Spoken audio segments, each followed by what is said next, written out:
வருகை புரிந்துள்ள அனைத்து பெரியவர்களுக்கும் தமிழிசை சங்கத்தின் சார்பில் வரவேற்பு கூறி முதற்கண் நன்றியையும் தெரிவித்துக் கொள்கிறேன். திருமுறை இசை தொடர் நிகழ்ச்சியின் 2ஆம் ஆண்டில் அடியெடுத்து வைக்கிறோம்.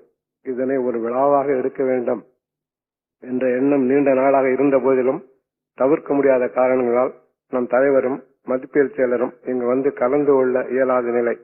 ஆயினும் விழாவினை வேறு தேதிக்கு மாற்றி அமைக்கவும் முடியாத நிலை. குறித்த நாள் நேரம் இவற்றில் நிகழ்ச்சியை வைக்க வேண்டும் என்பது தமிழிசை சங்கத்தின் நிலையான குறிக்கோளாகும். நம் இசைப்பேரறிஞர் அவர்களும் இந்த விஷயத்தில் நம்மிலும் ஒருபடி மேலே என்றே சொல்ல வேண்டும். ஆமாம், இசைக்கலைஞரில் பெரும்பாலானவர்கள் குறித்த நேரத்திற்கு வந்து விடுவார்களா, வந்து விட்டார்களா என்று நிகழ்ச்சி நடத்துவோர் பதற்றத்துடன் இருப்பது வழக்கம். ஆனால் நம் இசைப்பேரறிஞர் நிகழ்ச்சி துவங்குவதற்கு முன் அரை மணி நேரமாவது முன்னாடியே வந்து ஆஜர் என்று தெரிவித்து விடுவார்கள். பரபர கலைஞர் பலரிடம் காண முடியாத பண்பாகும். இங்கே இந்த நேரத்தில் மற்றொன்றையும் தெரிவிக்க வேண்டியது மிகவும் அவசியமாகும். அதாவது, இப்படிப்பட்ட நிகழ்ச்சி ஒன்றை ஏற்பாடு செய்ய வேண்டிய நோக்கம் பல ஆண்டுகளுக்கு முன்பே சங்கத்திற்கு இருந்த போதிலும் எப்படி செய்வது, யாரை கொண்டு செய்வது என்பதில் நாட்கள் வருடங்கள் கடந்துவிட்ட நிலையில் 2 ஆண்டுகளுக்கு முன் நம் தர்மபுரம் அவர்கள் ஒரு கடிதத்தை கொடுத்து பிரதி ஆங்கில மாதம் 2ஆம் ஞாயிறு அன்று காலையில் திருமுறை இசை தொடர் நிகழ்ச்சியினை இம்மன்றத்தில் நடத்த வேண்டும் என்ற விருப்பமுடையவராக இருப்பதாகவும் தன்மானம் எதுவும் வேண்டுவதில்லை எனவும் தெரிவித்திருந்தார்கள். இம்மன்றத்தின் விடுமுறை நாட்களில், அதுவும் ஞாயிற்றுக்கிழமைகளில் சபாக்காரர்கள் போட்டி போட்டுக் கொண்டு வாடகைக்கு இடம் பதிவு செய்ய முன்வரும் வேளையில் இந்த நிகழ்ச்சியினை நடத்துவதால் வருவாய் குறையக்கூடுமோ என்ற எண்ணம் என் போன்றவர்களுக்கு இருந்தாலும் தமிழிசை, தேவாரம், திவ்ய பிரபந்தம், திருப்புகள், அருட்பா போன்ற மறைகள் ஒலிக்க வேண்டும், மக்களை சென்று அடைய வேண்டும் என்ற சீரிய நோக்குடன் நாம் தொடங்கியுள்ள சங்கம் பொருளை மட்டுமே ஒரு பொருட்டாக எண்ணாமல் அருளாளர்களின் பணுவல்கள் மக்களை சென்று அடைய வேண்டும், அதுவே நம் பணியாக இருக்க வேண்டும் என்று நம் தலைவரும் மதிப்பியல் செயலரும் ஒரே குரலில் பணித்ததையொட்டியே இந்த நிகழ்ச்சி ஓராண்டு நிறைவு பெற்று இன்று 2ஆம் ஆண்டு தொடங்குகின்றது. நம் தர்மபுரம் அவர்கள் தேவாரத்தை மட்டுமே விரும்பியவரும், கலைஞர்கள் அவ்வப்போது இவர்கள் பாடல்கள் பொருளையும் அப்பாடல்கள் எழுந்த சந்தர்ப்பங்கள் இந்த நிகழ்ச்சியில் சுட்டிக்காட்டி விளக்கம் அளிக்கும் போது விளக்கங்கள் தேவைதானா என்று வினா எழுப்பவர்கள் உண்டு. நம் இசைப்பேரறிஞர்களுடைய நோக்கமே தம் இசையுடன், தம் இன்னிசையுடன் அருளாளர்களின் பாடலில் பொருளும் ஓரளவானும் நம் மக்கள் அறிய வேண்டும் என்ற பெரு விருப்பம் என்பதனை தெரிவிக்க வேண்டிய நிலையில் இருக்கின்றேன்.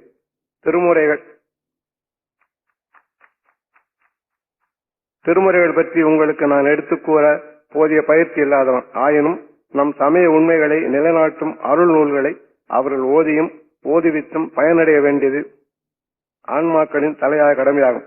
இக்கடமை நம் தலைமையுடன் நின்றுவிடக்கூடாது. இந்த அரங்கில் சற்றேறக்குறைய என்னை ஒத்த வயது உடையவர்களே அதிகமாக காணப்படுகிறார்கள். அவர்களுக்கு மீண்டும் என் நன்றியை தெரிவிப்புடன் ஒரு வேண்டுகோளையும் முன்வைக்கிறேன். இந்த தொடர் நிகழ்ச்சி ஏப்ரல் 2001ஆம் ஆண்டு வரை இடரின்றி நடைபெற வேண்டும். வர இருக்கும் நிகழ்ச்சிகளில் உங்கள் இல்லத்தில் உங்களுடன் வாழ்ந்து வரும் இளைய தலைமுறையினரையும் இக்கூட்டங்களுக்கு தவறாது வருகை தந்து பயனடை செய்வதே ஆகும். வணக்கம். திரு நம் சங்க ஆட்சிக்குழு உறுப்பினர் திரு சுப்பிரமணியன் செட்டியார் அவர்கள் விளக்கேற்றுவார்கள்.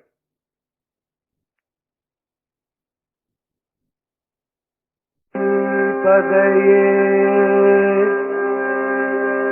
நாடுடைய சிவனே போற்றி.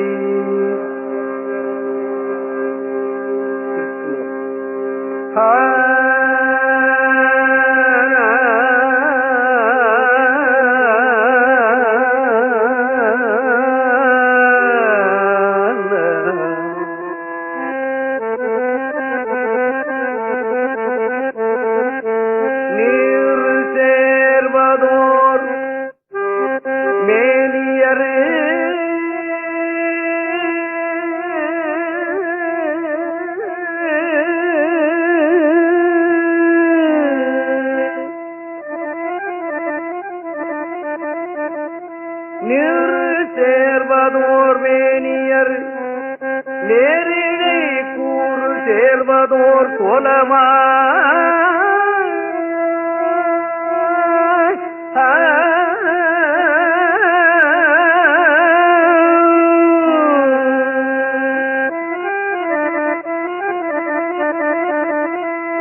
பாரு சேதலை கையர் பராய்த்துறை ஆறு சேர்த்தடை அண்ணலே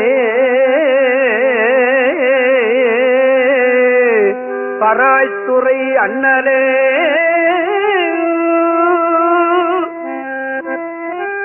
பராய்த்துறை அண்ணலே நீரு சேர்ந்ததோர் மேனியரு பராய்த்துறை அண்ணலே நேரிடை கூறு சேர்ந்ததோர் கோலமாய் பராய்த்துறை அண்ணலே பாரு சேர்தலை கையறு பராய்த்துறை ஆறு சேர்தடை அண்ணலே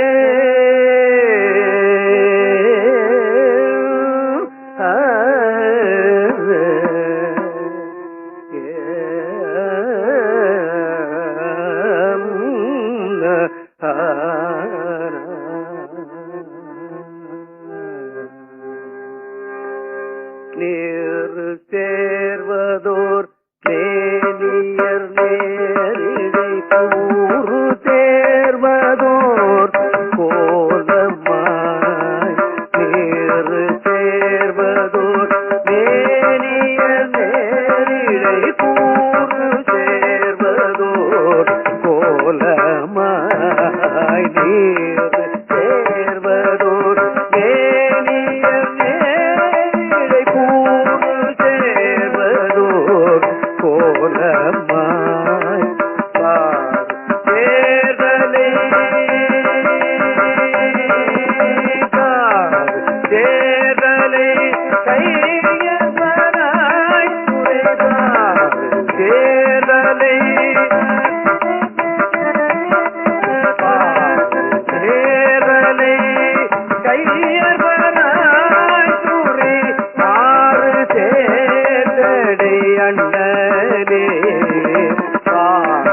சேர்தலை கையவராய் துறை ஆறு சேர்தடை அண்ணலே ஆறு சேர்தடை அண்ணலே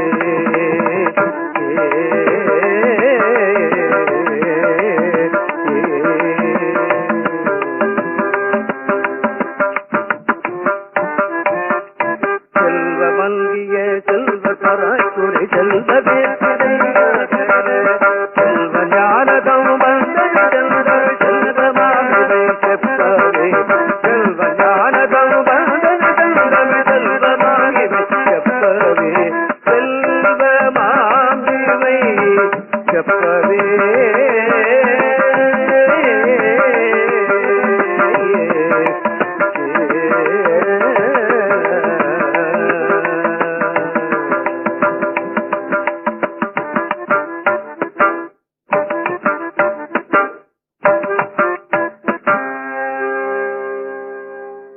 நல்ல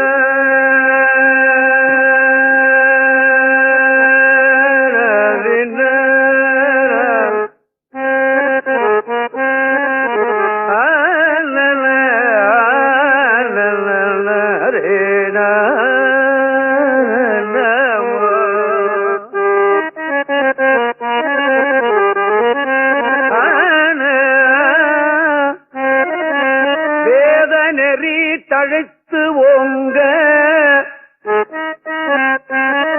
மிகு செய்வத்துறை விளங்க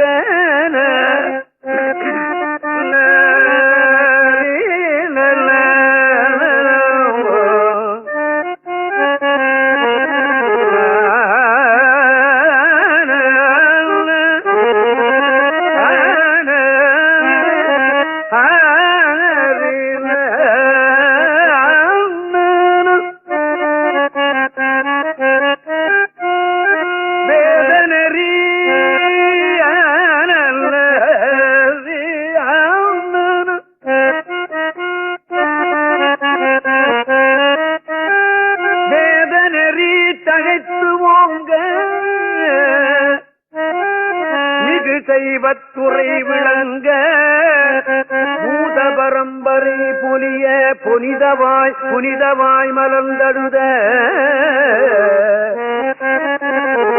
சீதவள வயற்புகலி திருஞான சம்பந்தர் பாதமலர் தலை கொண்டு திருத்தொண்டு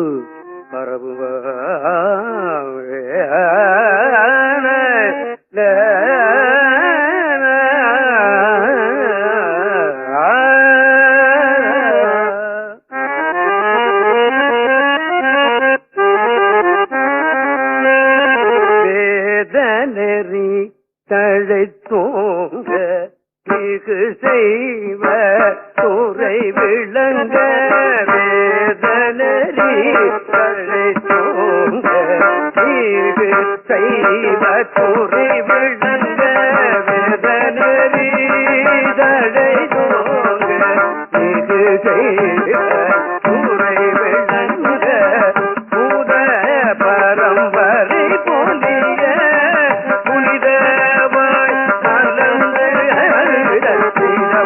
பயர்புகரி திருஞான சம்பந்த சீதவள பயர்புகரி திருஞான சம்பந்த பாதமலர் தலை கொண்டு திரு கொண்டு பரபுவ பாதமலர் தலை கொண்டு திரு கொண்டு பரபுவ பாதமலர் தலை கொண்டு திரு கொண்டு பரபுவ பாதமலர் தலை கொண்டு திரு கொண்டு பரபுவ பாதமலர் தலை கொண்டு திரு கொண்டு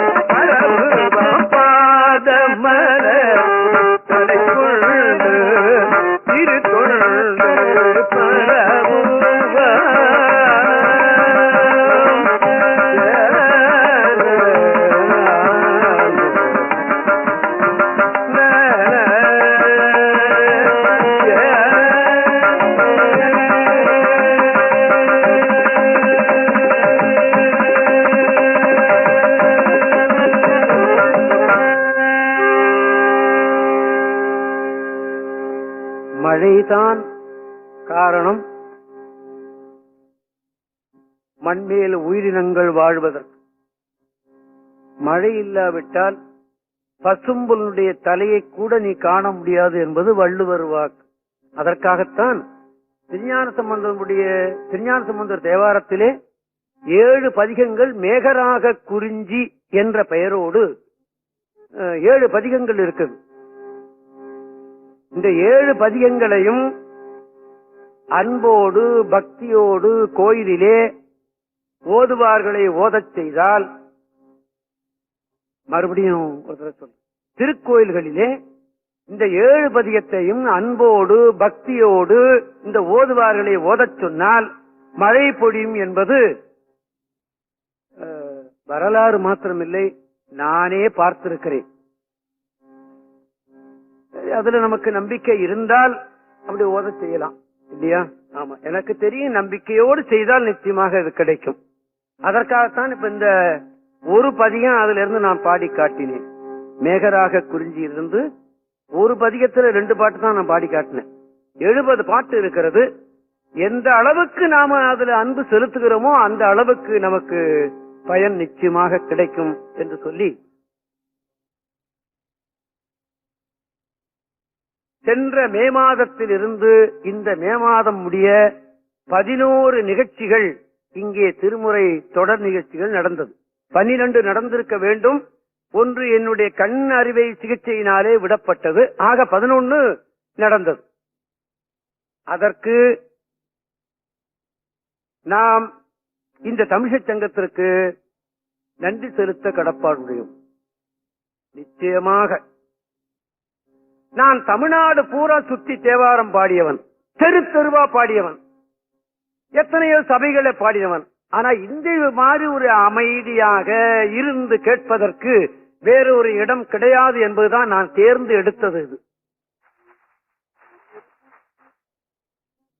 தேர்ந்து எடுத்து இதை மக்களிடம் சொல்லறதுக்கு இதுதான் சரியான இடம் என்று எண்ணி இவர்களிடம் நான் எழுதி கொடுத்தேன். இறங்கி கொடுத்தார்கள். நிச்சயமாக என்னுடைய கருத்தை இந்த 11 நிகழ்ச்சியிலும் சொல்லி இருக்கிறேன், பாடி காட்டியிருக்கிறேன். சில பேர் நினைக்கிறார்கள் நிறைய பாட்டு பாடவில்லையே. நிறையத்தான் பாட்டு தான் நான் தான் பாடி வைத்திருக்கிறேன், பாடிவிட்டேனே.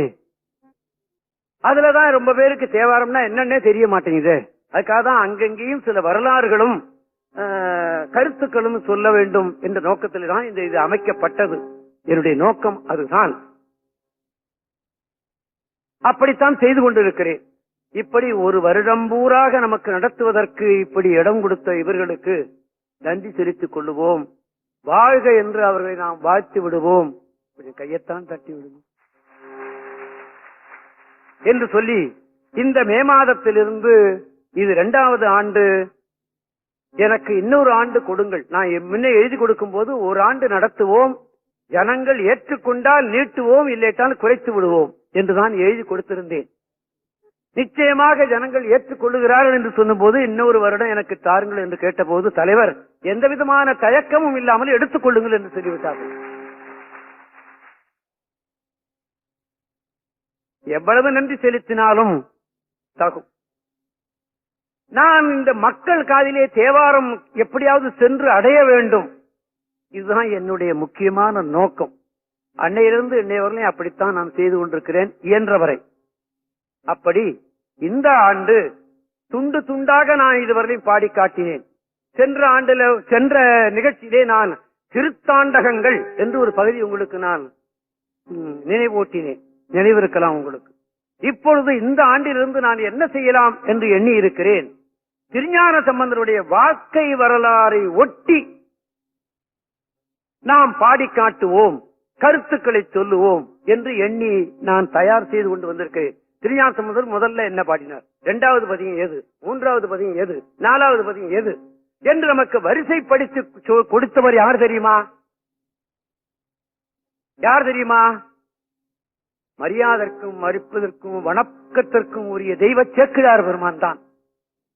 தெய்வ சேக்கிழார் பெருமான் அப்படி சொல்லாவிட்டால் நமக்கு நிச்சயமாக தெரிந்தே இருக்க முடியாது. ஆமா, மாணிக்க வாசகருக்கு அப்படி சொல்ல பெறவில்லை, சொல்லக்கூடாது என்ற நோக்கம் தெய்வ சேக்கிழாருக்கு இருந்திருக்க முடியாது, வாய்ப்பில்லை. அந்த பதியம் எப்பொழுது பாடப்பட்டதுன்னு யாருக்காவது தெரியுமா? பிடித்த பத்துன்னு ஒண்ணு இருக்கு.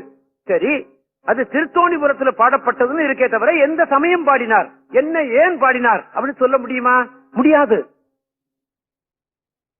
திட்டவட்டமாக யார் தெய்வ சேக்கிழாரும் எழுதி வைக்கவில்லை, பின்னால யாரும் எழுதி வைக்கவில்லை. இந்த 3 பேருக்கு மாத்திரம் நிச்சயமாக நாம் செய்த புண்ணியத்தினால கிடைத்து விட்டது.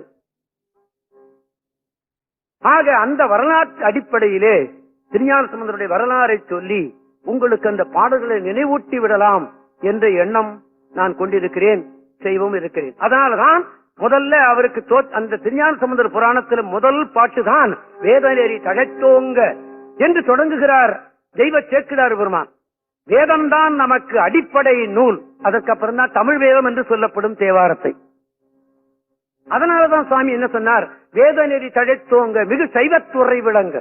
நாமெல்லாம் சைவர்கள், சாப்பாட்டுல இல்ல, மதத்துல, வணக்கத்துல. மிகு சைவத்துறை விளங்க பூத பரம்பரை பொலி, அந்த சிவனுடைய பரம்பரை நாம.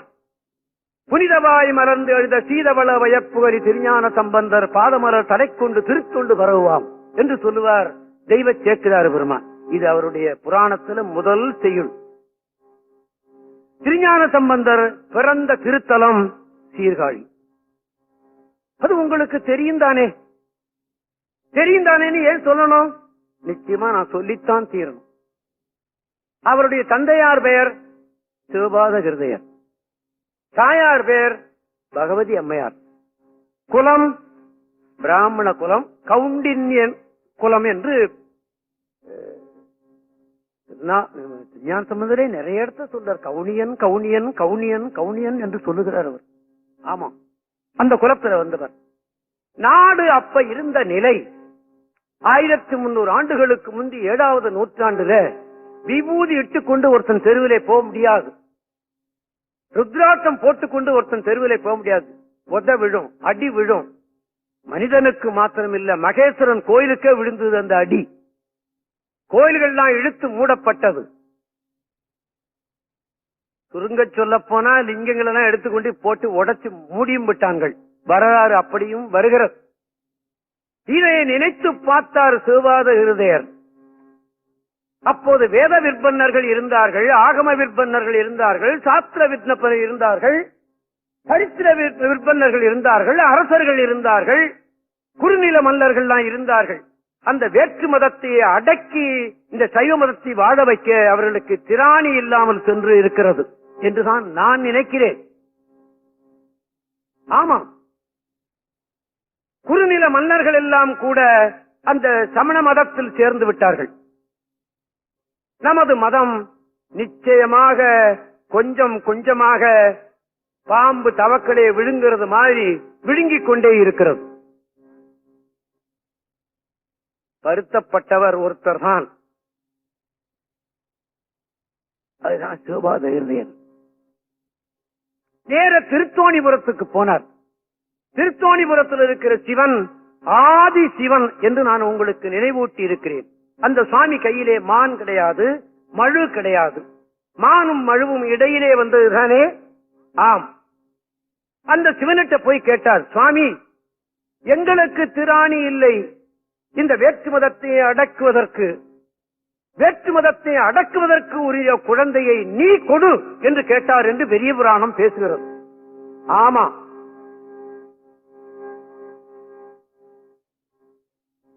அப்படி கேட்டு வாங்கிய குழந்தைதான் திருஞான சம்பந்தர். திருஞான சம்பந்தர் பிறந்தார்.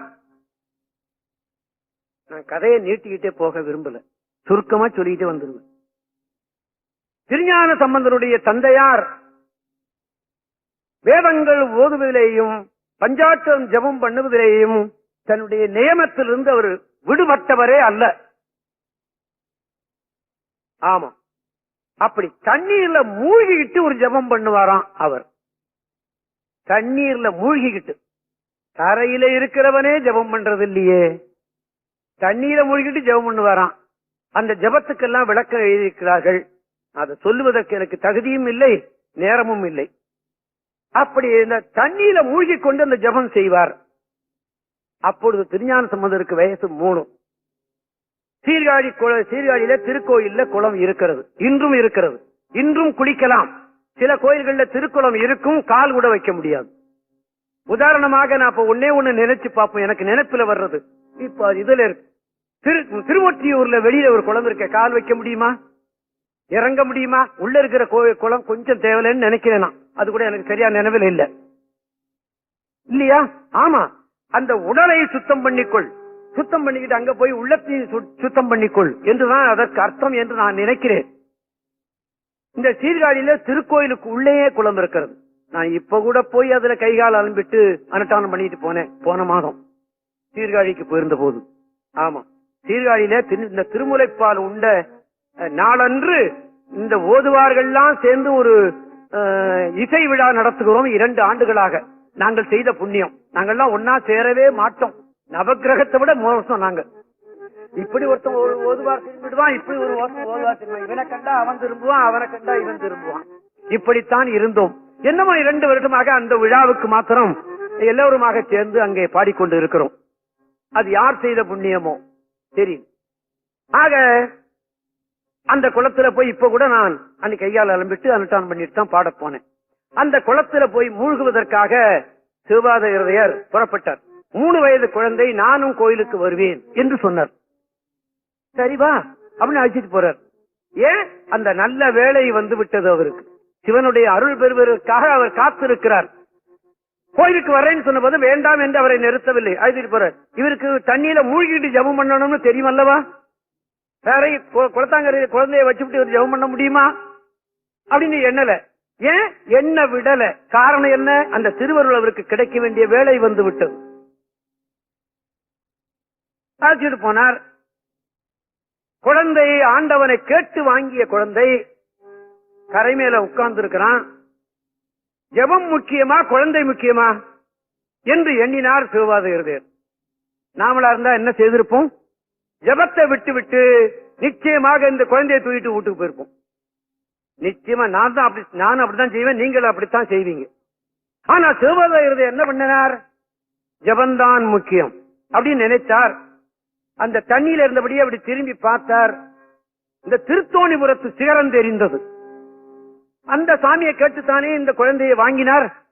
இங்க இருந்த ஒரு விண்ணப்பம் போட்டார். சுவாமி, நீதானே கொடுத்தாய் இந்த குழந்தையை, நீ கொடுத்த குழந்தை தானே இதோ உட்கார்ந்து இருக்கிறான், அவனை நீ பார்த்துக்கொள். இப்படி நாம சொல்லுவோமா? நினைப்போமா? முடியுமா? முடியாது. நல்லதோர் காவல் கிடைத்தது போல எண்ணினாராம் சிவபாதகிருதயர். தெய்வ சேக்கிழார் சொல்றார், நல்லதோர் காவல், காவல் என்று கூட சொல்றாரு, நல்லதோர் காவல், நல்லதோர் காவல் கிடைத்தது என்று எண்ணி தண்ணீரை மூழ்கிட்டார் ஜபத்துக்கு. இப்பதான் அந்த வேலை வந்து விட்டது. அப்பா அம்மான்னு அழுகிறார் இந்த குழந்தை. எந்த அப்பாவை சொல்லி அழுதாரோ, எந்த அம்மாவை சொல்லி அழுதாரோ. ஆக எல்லா உயிருக்கும் அப்பாவும் அம்மாவாக இருக்கிறவன் வந்து விட்டான். என்னுடைய குழந்தையிடா அவனு வந்து விட்டான். அப்பான்னு கூப்பிட்ட உடனே யார் வருவார்? குழந்தையினுடைய தாய் தானே வர்ற. குழந்தையினுடைய தாய் வந்து விட்டாள், தகப்பனும் வந்து விட்டான். குழந்தை அழுகிறான், அவனுக்கு பால் கொடு என்று சொல்லுகிறார் சுவாமி. சுவாமி தன்னுடைய பாலை கறந்து, திருமுலை பாலை கறந்து சிவஞானத்தையும் குடைத்து அந்த குழந்தைக்கு கொடுத்தார் என்று சொல்லுகிறார் தெய்வ சேக்கிழார் பெருமான்.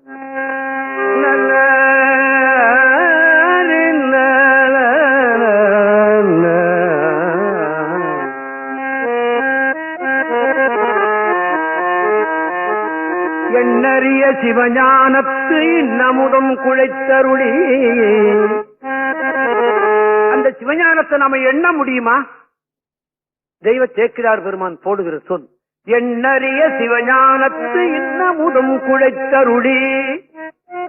அந்த சிவஞானத்தை நாம நினைக்க கூட முடியாது என்று சொல்லுகிறார் தெய்வ சேக்கிழார். எண்ணறிய சிவஞானத்து இன்னமுதம் குழைத்தருளி உன்னடிசில் என ஊட்ட. யாரு? உமையம்மை. உமையம்மையே கொடுத்தால் அந்த பாலை இந்த சுவாமிக்கு. முருகனுக்கு கூட கிடைக்கல என்று சொல்லுகிறார்கள் புலவர்கள் எல்லாம். ஆமா, விநாயகருக்கு கூட கிடைக்கல. உன்னடிசில் என ஊட்ட உமையம்மை எதிர்நோக்கும் கண்மலர் நீர் துடைத்தருளி. கையினால் அந்த கண்ணீர் அப்படியே துடைத்து விட்டாலாம் திருஞான சம்பந்தம் இருக்கு. யார்? உமைய பார்வதி. கிடைக்குமா? கிடைக்குமா? இது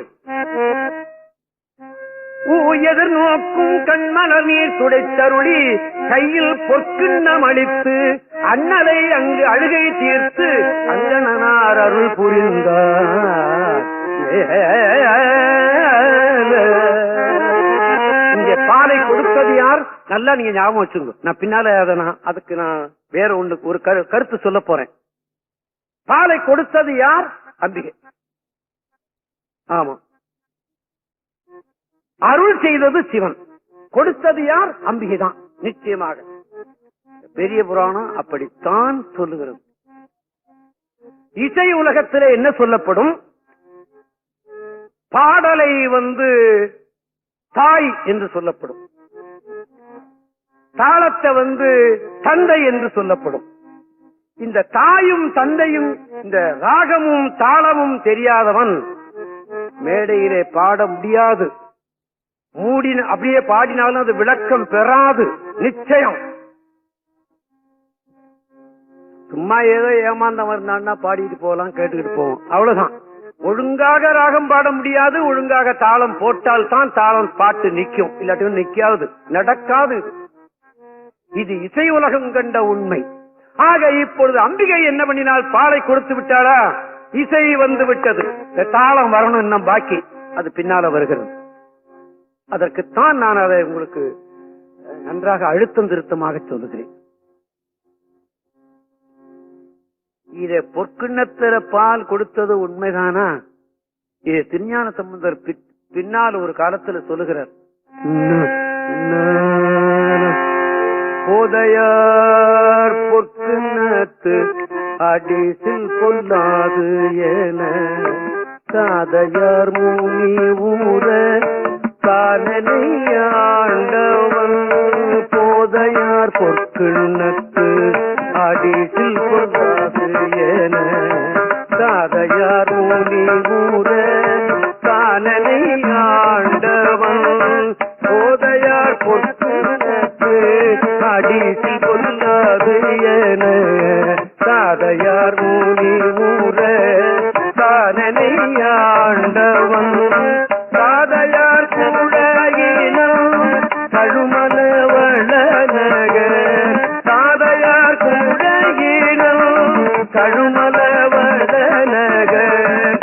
பேதையாளவளோடும் பெருந்தகை இருந்ததே பேதையாளவளோடும் பெருந்தகை இருந்ததே போதையா கொக்குன்னத்து அடிசில் கொள்ளாது என சாதையார் மூனி ஊர தாரென்னையாண்டவன் தானென்னையாண்டவன் தான் என்னையாண்டவன்.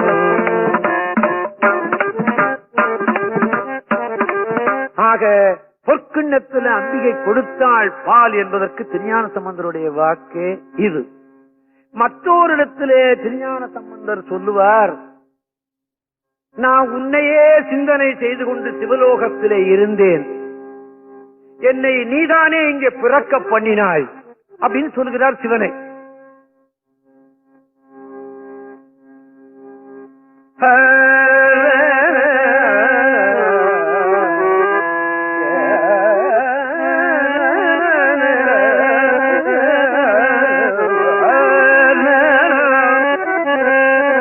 நான் சிவலோகத்திலே தானே இருந்தேன், என்னை இந்த மண்ணில ஏன் பிறக்க வைத்தா என்னை அப்படின்னு கேட்கிறார் சுவாமிய. சுரக்குமா சொல்லப்படாய் சுருத்தியாய் திருந்தடி மறக்குமாறு இல்லாத என்னை மையல் செய்து இம்மண்ணின் மேல் பிறக்குமாறு காட்டினாய், பிடிப்படு உடம்பு விட்டு இறக்குமாறு காட்டினாய்க்கு இழுக்குகின்றது என்னையே.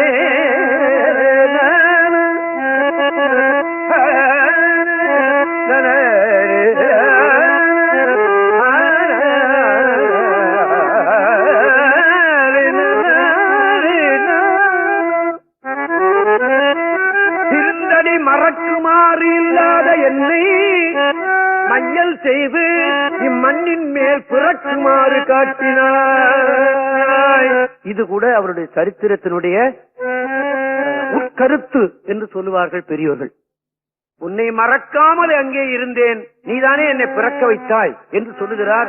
குற்றாலம் என்று சொல்லப்படும் ஊரிலே, குற்றாலம்னா திருக்குற்றாலம் அல்ல, மாயூரத்துக்கு அருகாமையில குற்றாலம்னு ஒரு ஊர் இருக்கிறது, அதுக்கு தேவாரத்துல திருத்துருத்தி என்று வருகிறது, அந்த ஊர்ல பாடுகிறார் சுவாமி. இது உட்கருத்து. ஆக திருஞான சம்பந்தர் இப்படி பொற்கிண்ணத்துல பால் கொடுத்தார் சுவாமி எனக்கு என்பதை அவர் பாடியதை நான் உங்களுக்கு நினைவூட்டினேன். பாலை குடிச்சிட்டாரு, வச்சு அப்பா ஜெபம் பண்ணி கரைக்கு வந்தாரு. பையன் ஏதோ பால் குடிச்சிருக்கான், இந்த பால் மேல எல்லாம் அப்படி ஒழுகி இருந்தது. பார்த்தார், பையன் பரவாயில்ல ஏதோ பால் கிடைச்சிருக்கு, 2 ரூபா மிச்சம்.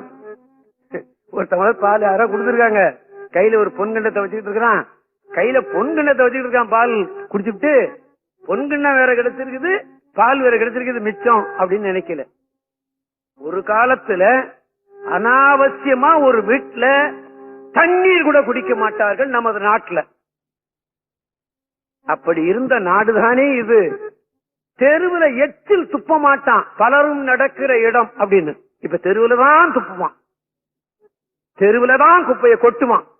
ஆமா, பழக்க வழக்கங்கள் பூரா எவ்வளவு கெட்டு போச்சு தெரியுமா? ஒரு 50 ஆண்டுகளுக்கு முந்தி இருந்த எனக்கே இப்படி இருக்குன்னு சொன்னா, இன்னும் ஒரு 1000 வருஷத்துக்கு அந்தாண்ட போனா எவ்வளவு மாறுதல் வந்திருக்கிறது பாத்தீங்களா? ஆமா, நிச்சயமாக. ஆக யாரோ கொடுத்த பாலை கொடுத்தான் அப்படின்னு சொல்லிட்டு பக்கத்துல ஒரு கோலை எடுத்துடே, யார் கொடுத்த பாலை குடிச்சு குடிக்கலாமா, யார் கொடுத்தாலும் நீ போட்டு குடிக்கலாமா அப்படின்னு கேட்டார். அந்த குழந்தை அழுகையெல்லாம் தீர்ந்து விட்டது. எப்படி நின்னுதான் தெரியுமா? அது தெய்வ சேக்கிரார் பெருமான் சொல்லுகிறார், சிவனடியே சிந்திக்கும் திருப்பெருகு சிவஞானம். சிவனடி சிந்திக்கும் திருப்பெருகு சிவஞானம்னு சொல்லலையே தெய்வ சேக்கிரார் பெருமான். சிவனடியே சிந்திக்கும், வேற ஒரு தெய்வத்தை அவர் வணங்கலன்னு அர்த்தம். ஆமா, சிவனடியே சிந்திக்கும் திருப்பெருகு சிவஞானம், பவமதனை அற மாற்றும் பாங்கில் ஓங்கிய ஞானம், ஓமையிலா கலை ஞானம், உணர்வறிய மெஞ்ஞானம், தவ முதல்வர் சம்பந்தர் தாம் உணர்ந்தார் அந்நிலையில் என்பது தெய்வ சேக்கிராருடைய பாடம். தவ முதல்வர் சம்பந்தர் 3 வயசு குழந்தையை பார்த்து தவ முதல்வர் என்று சொல்ல முடியுமா? அது முன்னே இருந்தது இல்லையா? அங்க தவ சிரேஷ்டரா தானே இருந்தார், அவன் தானே பிறக்க வச்சான் இல்லையா? தவ முதல்வர் சம்பந்தர் தாம் உணர்ந்தார் அந்நிலையில் என்று பாடி வைப்பார் தெய்வ சேர்க்கிறார் பெருமான். அப்படி இருமாந்து நின்ற குழந்தையை பார்த்து யார் கொடுத்த பாலை குடித்தா என்று கேட்ட உடனே அவனுடைய அடையாளங்களை சொல்லுகிறது. தோடுடைய செவியன், விடையேறி அவன் நின்று கொண்டே இருக்கிறான். அந்த விடையில 11 பாட்டு இருக்கிறது. தோடு செவியில்ல, தோடு செவியில்ல இவன் இவன் இவன் இவன் என்று சுட்டுகிறார். அந்த 11 பாட்டு பாடுறவர்களையும் அங்க சிவன் காட்சி கொடுத்து கொண்டு இருந்தான் என்று எழுதுவார் சி.கே. சுப்பிரமணியார் அவர்கள். பெரிய புராணத்துக்கு விளக்கம் எழுத வந்த பெரியவர் அப்படி எழுதுகிறார். இப்ப 11 பாட்டு பாடுறவர்களையும் இந்த சிவன் காட்சி கொடுத்து கொண்டே இருந்தான். அது அவனுடைய அடையாளத்தை சொல்லுகிறது என்று சொல்லுகிறார். செம்மை பெற எடுத்த திருத்தோடுடைய செவியன் எனும் மெய்மை மொழி திருப்பதிகம் பிரமபுரம் மேவினார் தம்மை அடையாளங்களுடன் சாத்தி எம்மை இது செய்த பிரான் இவன் அன்றே என இசைத்தார் என்று சொல்லுவார் தெய்வ சேக்கிழார் பெருமான். தோடுடைய செவியன், விடையேறி ஓர் தூவன் மதிசூடி காடுடைய சுடலை பொடி பூசி என் உள்ளங்கவர் கள்வன் ஏழுடைய மலரான் முன்னை நாட் பணிந்து ஏற்ற அருள் செய்த கீழுடைய பிரமாபுரம் மேவிய பெம்மானிவன் அன்றே என் உள்ளங்கவர் கள்வன் என்று சொன்னார்.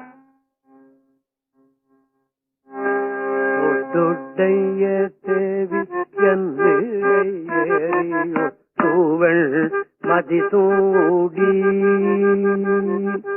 தோடுடைய செவியன் விடையேறியோர் தூவல் மதிசூடி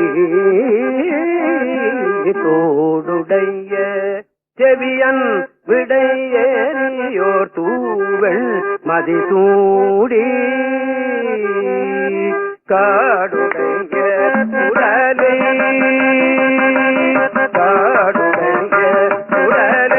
குடி பூதிய உள்ளம் அவர்கள் காடுடைய குரலை குடி உள்ளம் அவர்கள் கேடுடைய மலர் நாட்களில் அருள் செய்த ஏடுடைய மலரான் முனை நாடழிந்த அருள் செய்த வீடுடைய விரதாபுரவிய பெம்மானி வந்தே வீடுடைய விரதாபுரவிய பெம்மானி வந்தே தோட்டை போட்டுக் கொண்டிருந்தான். ஏன் இந்த தோட்டை சொன்னார் என்று சொன்னா, திருச்செவியை சிறப்பித்து என்று சொல்லுவார் தெய்வ சேக்கிழார் பெருமான். அவனுடைய செவிக்கு போக வேண்டும் அல்லவா இந்த பாட்டு, அதனால்தான் செவியை சொன்னார் என்பார்கள். அதற்கு நிறைய பொருள் எல்லாம் எழுதி வைத்திருக்கிறார்கள். என்னுடைய சிற்றறிவு அவ்வளவா சொல்ல முடியாது இல்லையா? இந்த பாடல் அவனுடைய செவிக்கு போய் சேரனால்தான் செவியை சொன்னார் என்று சொல்லுவார்கள். தோடுடைய செவியன் என்பது இன்னொன்னு. அவன் மாதோரு பாகனாக இருக்கும் போது தோடு தான் பாலை கொடுத்தது அவர்தானே, அதனால் இந்த தோட்டைத்தான் சொன்னார் என்று சொல்லுவார்கள்.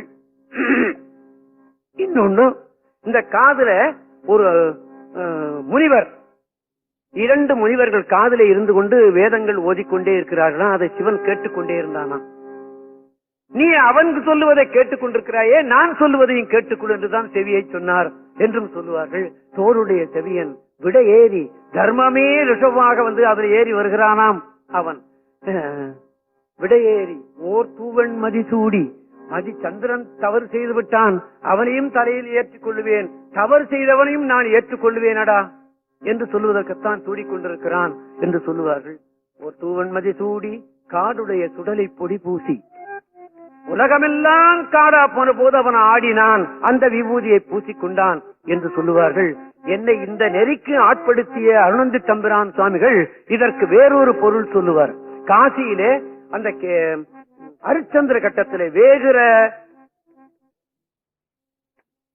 சுடலையில ஒரு பிடி சாம்பல் எடுத்துக்கொண்டு போய் விஸ்வநாத சாமிக்கு சாத்துகிறார்களாம் இரவு 12 மணிக்கு. எந்த கோயிலையும் கிடையாது. காசியிலே அப்படி அந்த அரிச்சந்திர கட்டத்தில இருந்து ஒரு பிடி நீர் எடுத்துக்கொண்டு போய் விஸ்வநாத சாமிக்கு சாத்துகிறார்கள். அதனால்தான் சாமி காடுடைய சுடலை பொடி பூசி என்று சொல்வது அங்கதாண்டா நடக்குது என்று அவர்கள் பல மேடையில சொல்லி நான் கேட்டிருக்கிறேன். காடுடைய சுடலை பொடி பூசி என் உள்ளங்கவர்கள்வன், என் உள்ளங்கவர்கள்வன், ஏடுடைய மலரான். அவன் யாரு தெரியுமா? பிரம்மா பூசை செய்த தலம் அது. அதனால்தான் பிரமபுரம் என்று பேர். சீர்காழிக்கு 12 திருநாமம் உண்டு.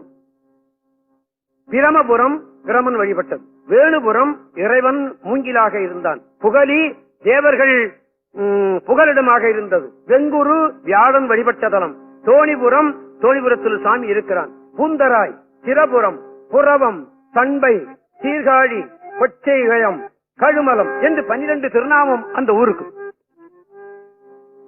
பிரமாபுரம் மேவிய பெம்மான் இவனன்றே இவனல்லவோ என்று உள்ளங்கவர்கள்வன் என்று சொன்னாராம் சாமி. முதல் திருப்பதி இதுதான். முற்றலாமை இளநாகமூடேன முளைக்கும்பவை பூண்டு வற்றலோடு கலனாப்பலி தேர்ந்தனதுள்ளங்கவர்கள்வன் கற்றல் கேட்டல் உடையார் வெறியார் கடல் கையால் தொழிலேற்ற பெற்ற மூர்ந்த பிரமாபுரமேவிய பெம்மான் இவனன்றே.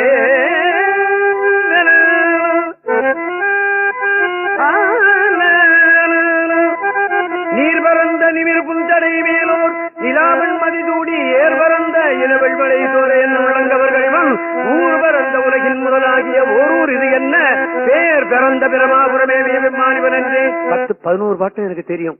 சொல்லலாமா? வேண்டாம். 3 பாட்டு சொன்னேன். ஆண்டவன் புண்ணியம் விட்டுறேன். கடைசி பாட்டு அருநெறிய மறை வல்ல முனியகன் பொய்கை அலர்மேய பெருநெறிய பிரமாபுரமேவிய பெம்மானிவன் தன்னை ஒரு நெறிய மனம் வைத்துணர் ஞான சம்பந்தன். 3 வயசு குழந்தை சொன்னது. என்னுடைய மனம் ஒரே நெறியிலிருந்து சொன்னேன் இந்த தமிழை என்று சொல்லுகிறது. முடியுமா? நான் பாடிக்கொண்டே நினைக்கிறேன், இவர் வாசிக்கிறாரா இவன் வாசிக்கிறானா, அவங்க எல்லாம் கேட்கிறாங்களா, யார் வந்தான்னு. என்னுடைய சிந்தை பறக்கிறது இல்லையா? அவர் சொல்றார், ஒரு நெறிய மனம் வைத்துணர் ஞான சம்பந்தன் உரை செய்த திருநெறிய தமிழ் வல்லவர் கொள்வீரை சீதல் திருநெறிய தமிழ் வல்லவர் கொள்வீரை சீதல் பொருநெறிய மனம் கைத்துணர் அருநெறிய மறை வல்ல முனியகன் பொய்கை அலர்மேய பெருநெறிய பிரமாபுரமேவிய பெம்மானிவன் தன்னை பொருநெறிய மனம் வைத்துணர் ஞானதம் வந்தன் உரை செய்த திருநெறிய தமிழ் வல்லவர் கொள்வினை செய்தல் புரிதாமே. இந்த 10 பாட்டையும் யாரு பாடுகிறார்களோ அவர்களுடைய தொல்வினை இருக்கிறாங்க, சஞ்சித வினை என்று சொல்லுகிறார்களே, பழைய மூட்டை எத்தனையோ ஜென்மாவாக செய்த பாவம் போய்விடும் என்று எழுதி வைக்கிறார் சுவாமி. ஆமா, அதனால்தான் அகத்திய முனிவர் பின்னால வந்தவர் எழுதுகிறார், தோளுடைய செவியனும் கூற்றாயின வாரும் பித்தாபுரை சூடும் ஆண்டவனுடைய பேர் அருள் வடிவம் அந்த திருப்பதிகம் என்று எழுதி வைக்கிறார் அகத்திய முனிவர். ஆமா, அது மாத்திரம் இல்ல, அது அந்த பழைய முறையில பாத்தீங்கன்னா இது நாட்டை நட்டபாடை என்று அதற்கு பேர் இருக்கிறது. அந்த ஏட்டுச்சோடியில அப்படித்தான் இருந்திருக்கிறது.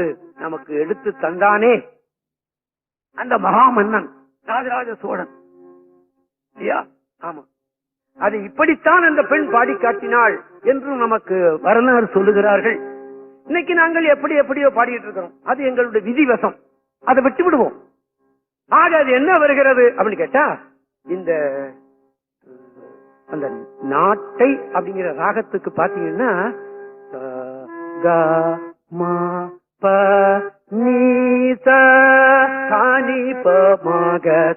அப்படின்னு இருக்கு.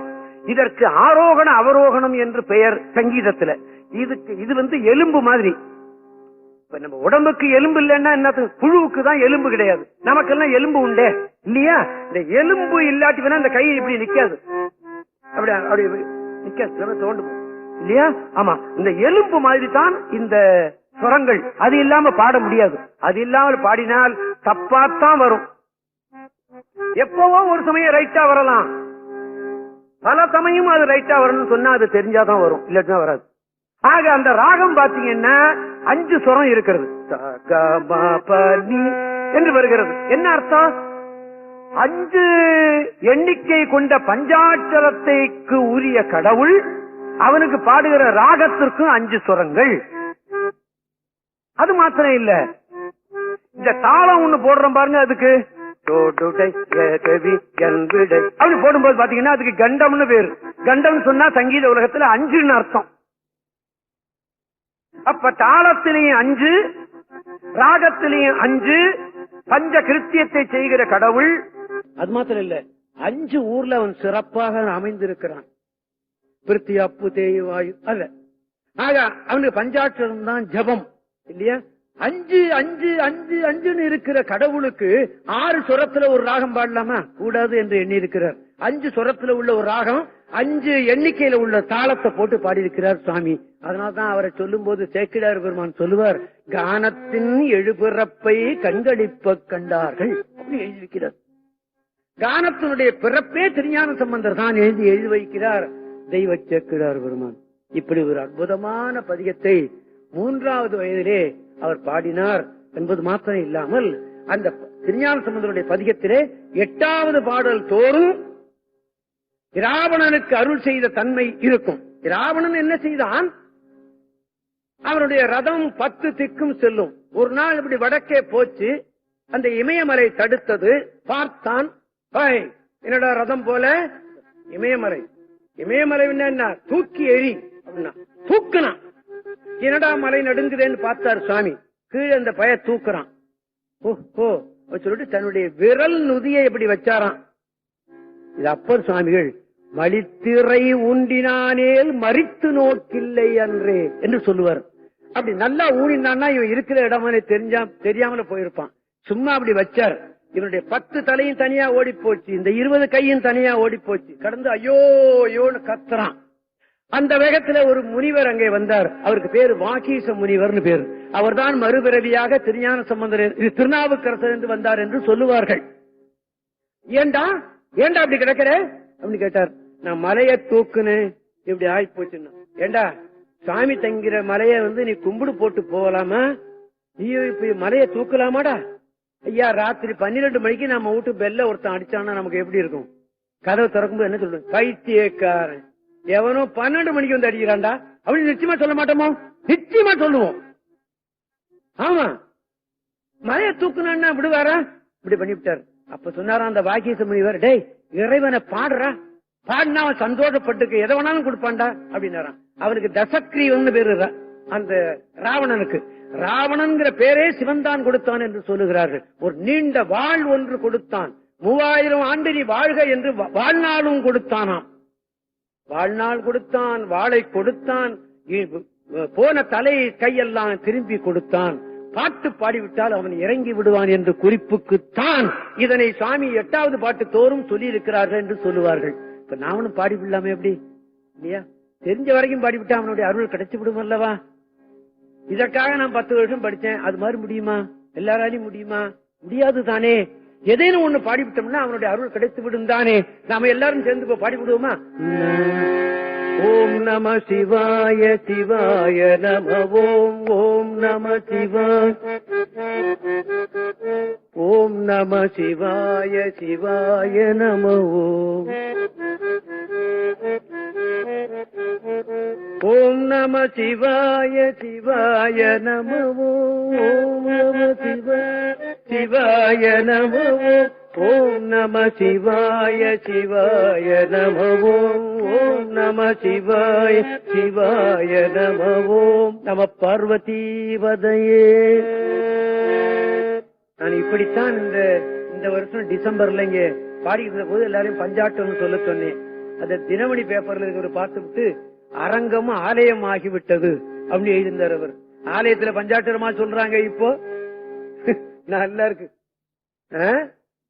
ஆலயத்துல கலைங்கிற பேர்ல தேவாரத்தை தவிர பாக்கி எல்லாம் நடக்குது. ஆக இது இந்த 8வது பாட்டு அவருடைய பதிகந்தோறும் இருக்கும். ஆனால் ஒரு சில பதிகத்துல இல்ல.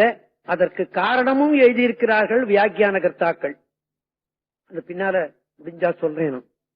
ஆக 9வது பாட்டுல நிச்சயமாக பிரம்ம விஷ்ணுக்கள் காண முடியாத கடவுள் என்று அதுல குறித்திருக்கும். அதுல என்ன காரணம்? பெருந்தேவர்களே காண முடியவில்லையே, பாக்கி யார் காண முடியும் என்பது ஒண்ணு. 2வது, பிரம்மன் கல்விக்கு உரியவன், மகாவிஷ்ணு செல்வத்துக்கு உரியவன். ஆக கல்வியும் செல்வமும் இவனை தேடி காண முடியாது தெரியுமா உனக்கு?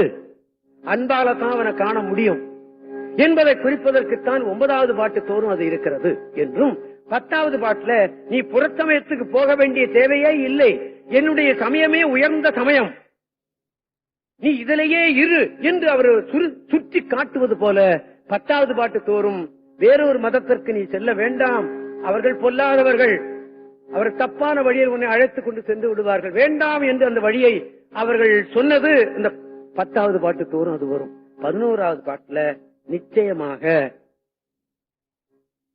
இந்த பதிகத்தை நீ படிச்சீன்னா உனக்கு இன்ன நன்மை கிடைக்கும், இன்ன நன்மை கிடைக்கும் என்றுதான் அவர்கள் எழுதி வைத்திருக்கிறார்கள். நிச்சயமாக அது நடக்குமானா நடக்கும். என்னுடைய வாழ்க்கையை வச்சு நான் சொல்றேன். நீங்க நினைக்கலாம், ஓஹோ உன்னுடைய வாழ்க்கையை வச்சு நீ உலகத்தை அளக்க முடியுமா அப்படின்னு சொல்லு. கிடையாது. எடுத்துக்காட்டா நான் என்னத்தானே சொல்ல முடியும், வேற யார சொல்ல முடியும்? என்ன எனக்குத்தானே தெரியும், உங்களை எனக்கு தெரியுமா? தெரியாது. நிச்சயமாக ஒன்னே சொல்லு, தவறா நீங்கள் எண்ணிவிடக் கூடாது. எனக்கு உடலிலே விஷந்தீர்த்த திருப்பதிகம்னு ஒண்ணு இருக்கு, அதை நான் தினந்தோறும் படித்துக் கொண்டிருந்தேன். அந்த விஷந்தீர்த்த திருப்பதிகம் என்ன செய்யும் தெரியுமா? திருமணம் ஆகாதவர்கள் திருமணம் செய்து வைக்கும் என்பதும் ஒன்று, விஷநீர் போகும் என்பதும் ஒன்று. நான் இதை படிச்சேன், எனக்கு அது வந்து விட்டது. எது? குடும்பம். ஒன்னாச்சா? விஷநீரும் கட்டுப்பாட்டோட இருக்கிறது நிச்சயமாக. ஆமா, நான் ஒரு தடவை இந்த குருசாமி மொழியார் ஒரு பெரிய டாக்டர், இப்ப இந்த தலைமுறையில் இருக்கவங்களுக்கு தெரியாது, அவரை போய் நான் பார்த்தேன். அவர் பார்த்துட்டு என்ன சொன்னாரு, டேய் நான் சொல்ற மருந்தெல்லாம் நீ சாப்பிட்டு இருக்கீல்ல, உன்னை கடவுள் தான் காப்பாத்தணும் போன்னு சொல்லிட்டாரு. இப்ப கடவுள் தான் என்ன காப்பாத்துறான்.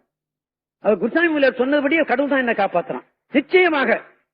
ஆமா, இல்லாட்டி நான் இந்த வயசுல நான் பாடிக்கொண்டிருக்க முடியுமா?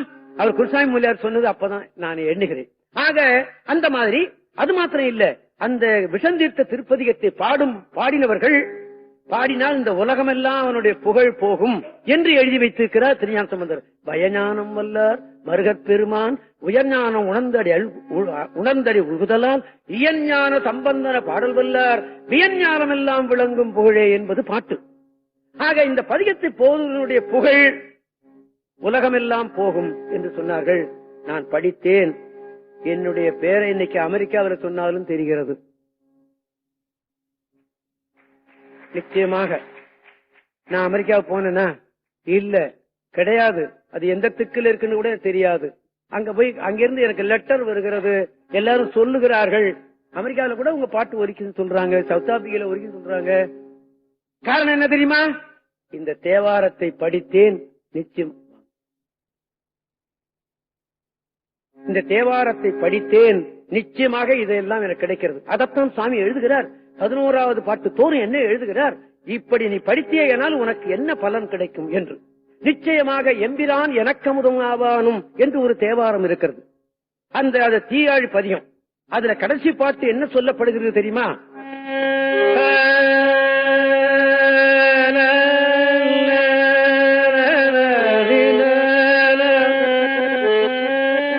முதல் பாட்டு சொல்றேன், எம்பிரான் எனக்கமுதம் ஆவானும் கண்ணடைந்தார் தம்பிரான் ஆவானும் கடலேந்து கையானும் கம்பமா கரி உரித்த காபாலி கரைக்கண்டன் பம்புலாம் பொடி பிரமபுரத்து உறையும் வானவனே.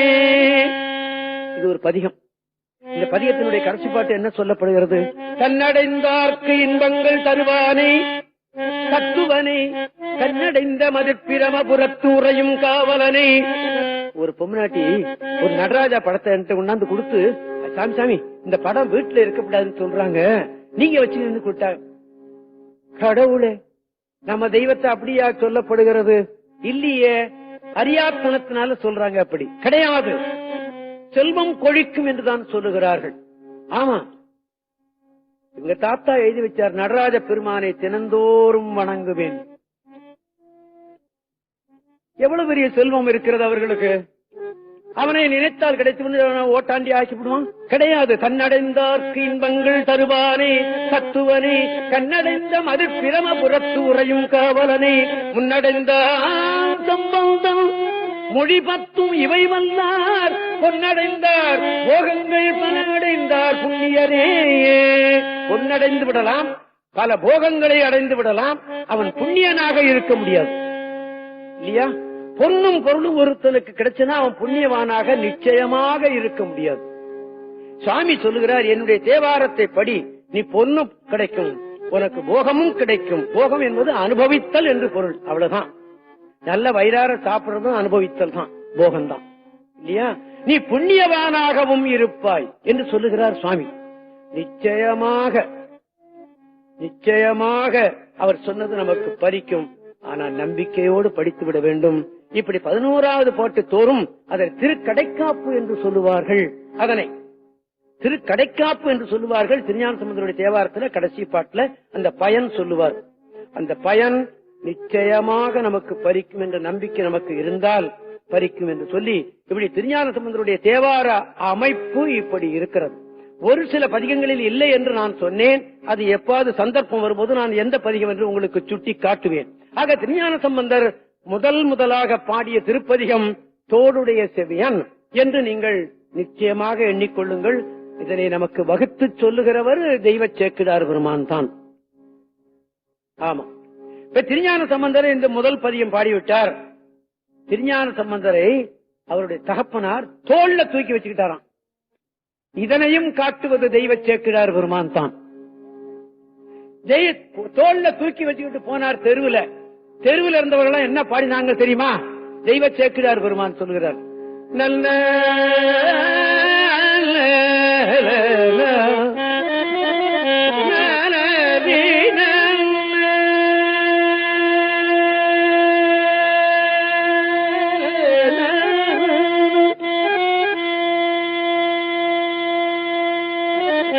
காழியர் தவமே. திருஞான சம்பந்தர் அப்பா தோல்ல உட்கார்ந்துருக்கிறார்.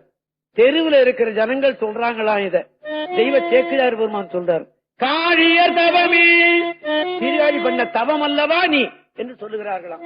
காழியர் தவமே கவுனிய தனமே கலைஞானத்து ஆழிய கடலே.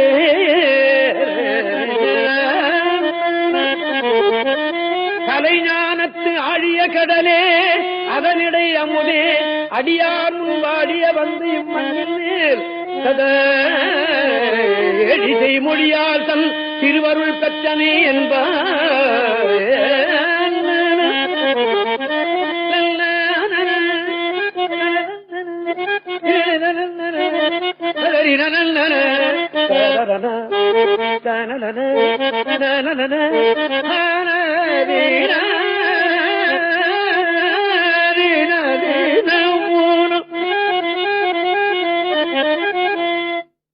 வீட்டுக்கு போயிட்டார். அன்று மாலையே திருஞான சம்பந்தருடைய யாத்திரை தொடங்குகிறது. ஒரு பதியும் பாடிவிட்டார் தோல்வி செவியன். அன்று மாலையே புறப்படுகிறார். பக்கத்தில் இருக்கிற ஒரு ஊர் திருக்கோலக்கா என்று அதற்கு பெயர். கோலம்னா அழகு, கான்னா சோலை, அழகிய சோலையை உடைய ஊர் என்று அதற்கு பெயர். ஆமா, அங்க போய் என்ன பண்ணினார் சுவாமி? திருஞான சம்பந்தர் பாடாத தலங்கள் கிடையாது இல்லையா? ஆமா, அங்க போய் ஒரு திருப்பதியம் பாடுகிறார் சுவாமி. கையிலே தாளம் போட்டு தான் பாடினார் என்று சொல்லுகிறார் தெய்வ சேக்கிழார் பெருமான். ஆமா, மடையில் வாழை பாய, மடையில் வாழை பாய, மடையில் வாழை பாய மாதரார் குடையும் பொய்கை கோலக்கா மடையில் வாழை பாய மாதரார் குடையும் பொய்கை கோலக்கா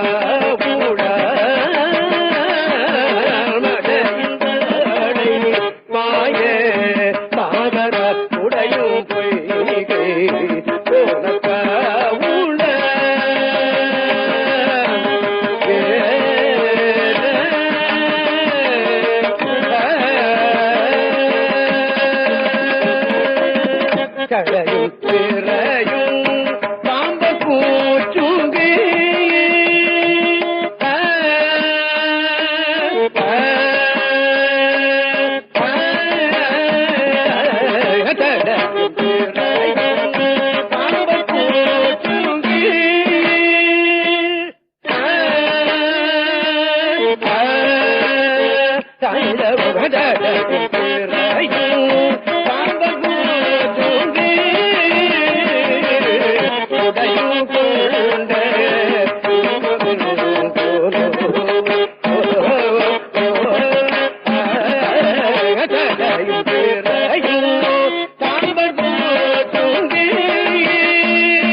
இதுல சுவாமி முதல்ல எடுத்த உடனே சோலையத்தான் பாடினார், இயற்கையத்தான் பாடினார்.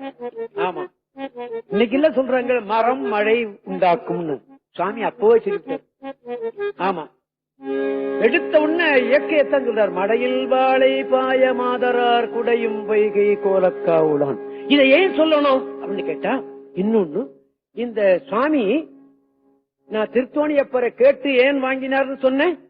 வேற்று மதத்தவர்கள் இந்த நாட்டில் சிவாலயத்தை வாழ விடவில்லை, இதனை வாழ்விக்க வேண்டும், அதற்கு வேண்டிய குழந்தையை நீதான் கொடுன்னு கேட்டார். அப்போ இருந்த சூழ்நிலை யாரும் இந்த வேற்று மதத்தவர்கள் எதிர்த்து நிக்க முடியவில்லை. எதிர்த்து நிக்கக்கூடிய குழந்தையைத்தானே அவர் கேட்டாரு இல்லையா? ஆமா. ஆக வேற்று மதத்துல இருப்பவர்கள் தினந்தோறும் குளிக்கிறது கிடையாது. ஆமா, அதுலயும் அந்த மதத்துல, எது சமண மதத்துல. இங்க பெண்கள் தினந்தோறும் குளிக்கிறார்கள் என்று சொல்லும் போது என்ன அர்த்தம் அப்படின்னு கேட்டா, நிச்சயமாக இது வேற்று மதத்தவர்கள் என்று தெரியத்தான் இல்லையா? அந்த காலத்துல பாத்தீங்கன்னா ஒருத்தன் ஆடை உடுத்திட்டு போனான்னா அவன் என்ன இனத்தவன்னு சொல்லிவிட முடியும். இன்னைக்கு முடியுமா? முடியாது. எல்லாம் ஒரே ஆடை இல்லையா? நிச்சயமாக ஒருத்தன் இரவுல எங்கேயாவது படுத்து தூங்கினான்னா அவன் வெளியூர் ஆளா உள்ளூர் ஆளா தூங்குறான் அப்படி கண்டுபிடிக்க முடியும் என்று சொல்லுகிறார்கள். ஒருத்தன் சாப்பிடும் போதே இவன் சைவ சாப்பாட்டுக்காரனா அசைவ சாப்பாட்டுக்காரனா நிச்சயமா சொல்லிவிட முடியும். எல்லாரும் ஒன்னாத்தான் சாப்பிடுறான், எல்லாரும் ஒன்னாத்தான் ஆடை உடுத்துக்கிறான் இல்லையா? ஆமா. ஆக இந்த பெண்கள்லாம் குளிக்கிறார்கள் என்று சொல்லும் பொழுது நிச்சயமாக அவர்கள் சைவர்கள் என்பதைத்தான். அதனால்தான் சுவாமி சொன்னார் திருநாவுக்கரசர்,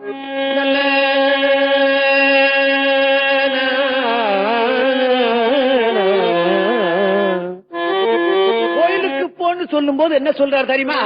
பெரும்புலர் காலை மூழ்கி குளிச்சு விட்டு தான் கோயிலுக்கு போன்னு சொல்றாரு. பாத்தீங்களா? நீங்க குளிக்காமலே கோயிலுக்கு போற ஒரு மதம் உண்டல்லவா?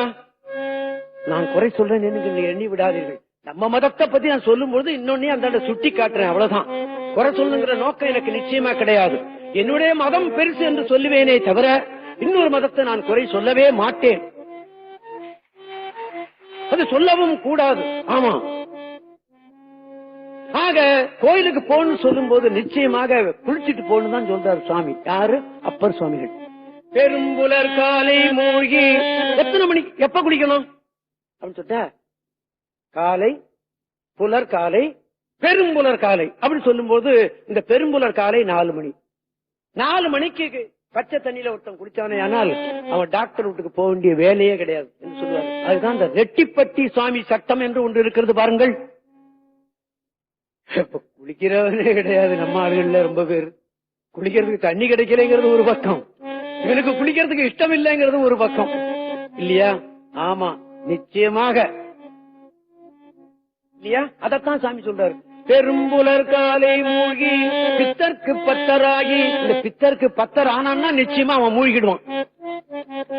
ஆமா, இந்த பக்தி அவனுக்கு வரும்பொழுது நிச்சயமா அவன் காலையில குடிச்சு விடுவான் இல்லையா? ஆமா, இந்த குடிக்கிறதுனால பக்தி வந்ததா பக்தினால குடிச்சிருந்ததாங்கிறது அது ரெண்டு பிரிக்க முடியாத ஒன்று. ஆமா, பெரும்புலர் காலை மூழ்கி பித்தர்க்கு பத்தராகி அரும்பொடு மலர்கள் கொண்டு ஆண்டு ஆர்வத்தை உள்ளே வைத்து விரும்பினல் விளக்கு தூபம் விதியினால் இடவல்லார்க்கு கரும்பினில் கட்டி போல்வார் கடவுர் வீரட்டனாரே.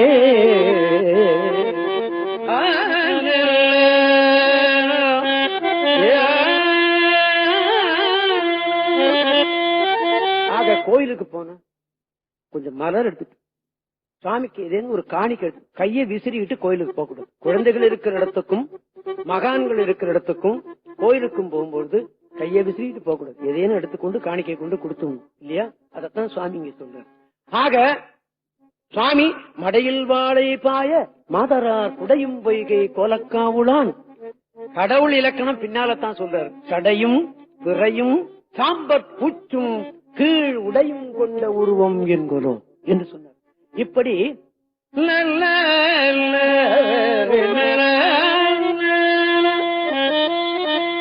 பெண்தான் பாகமாக பிறச்சென்னி கொண்டான் கோலக்காவு கோயிலா கொண்டா கோயிலா கண்டான் பாதம் கையார் கூப்பவே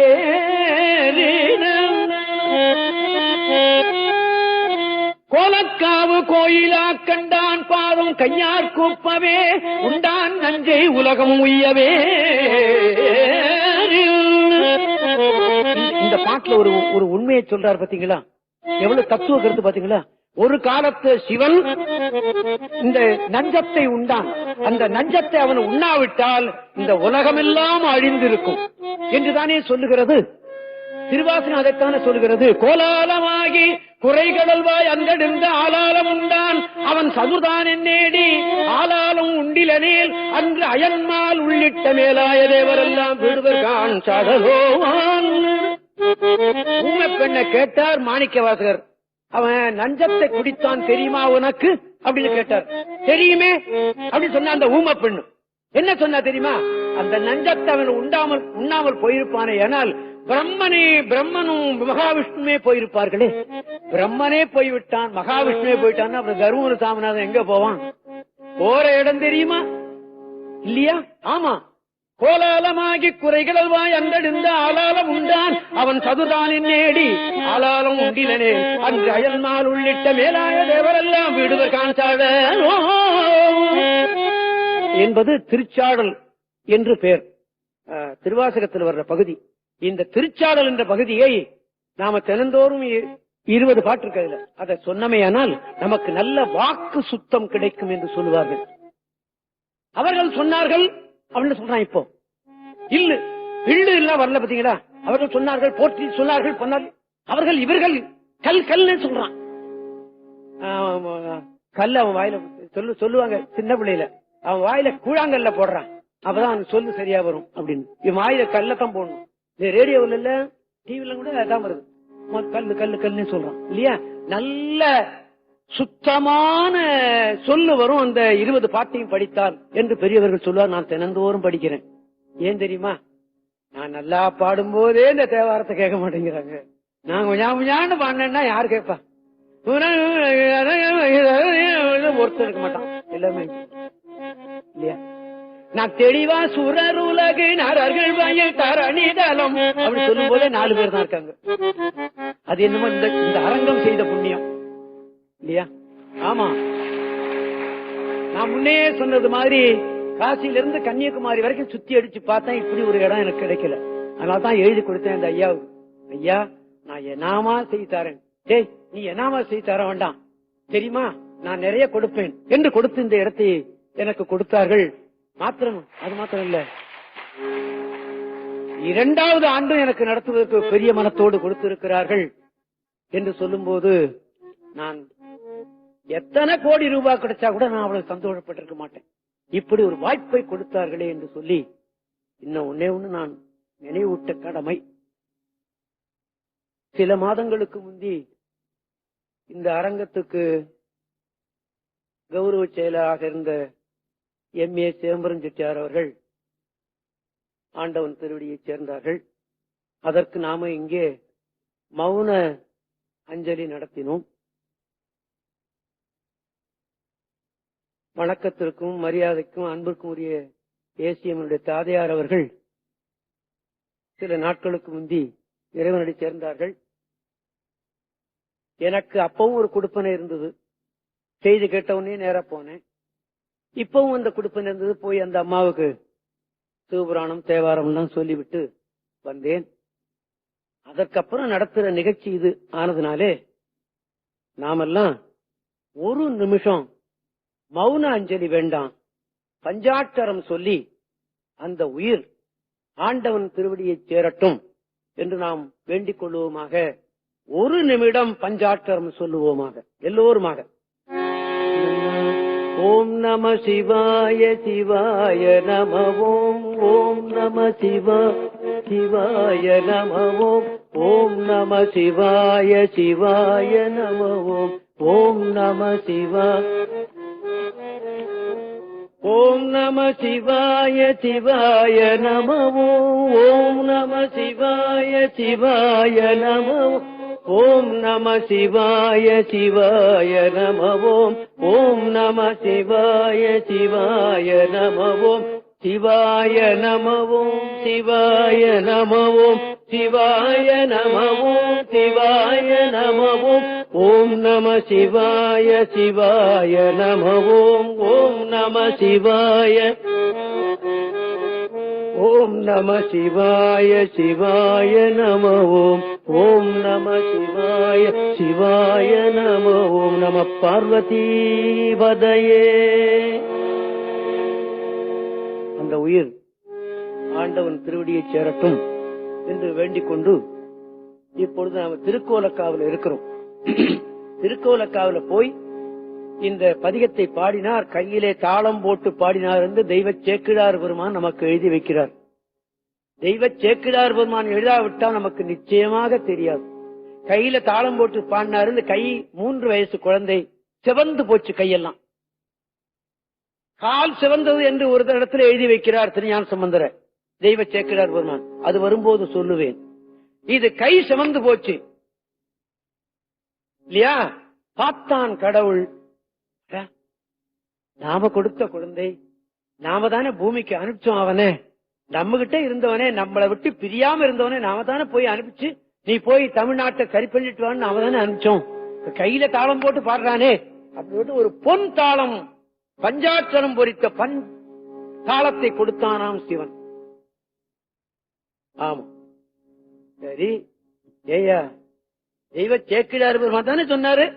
அது சொன்னதை நான் நம்பலன்னு யாராவது ஒருத்தர் சொன்னா? இது 7வது நூற்றாண்டில் நடந்தது. திருஞான சம்பந்தருக்கு தேவாரம் கொடுத்தது 7வது நூற்றாண்டு. 9வது நூற்றாண்டில் வந்த சுந்தரமூர்த்தி சுவாமிகள் சொல்லுகிறார், சுவாமி ஆஹா திருக்கோலக்காவுக்கு வந்தாரு, சாமியை பார்த்து நீ நஞ்சை உண்டவனே உமையோடு இருப்பவனே என்று சொல்றதுக்கு பதிலா என்ன சொல்றாரு தெரியுமா? ஆஹா நீ திருஞான சம்பந்தருக்கு திருத்தாளம் கொடுத்தவன் அல்லவா அப்படிங்கிறானியா. எவ்வளவு பெருமை பாத்தீங்களா? பாட்ட சொல்லட்டுமா?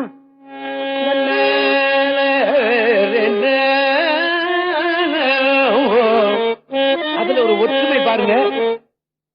அவருக்கு பொற்றாளம் கொடுக்கும் போது என்ன ராகம் பாடினாரோ திருஞான சம்பந்தர், அதே ராகத்துல பாடி காட்டுறாரு இந்த சுந்தரமூர்த்தி சுவாமிகள் 200 ஆண்டுகளுக்கு பின்னால.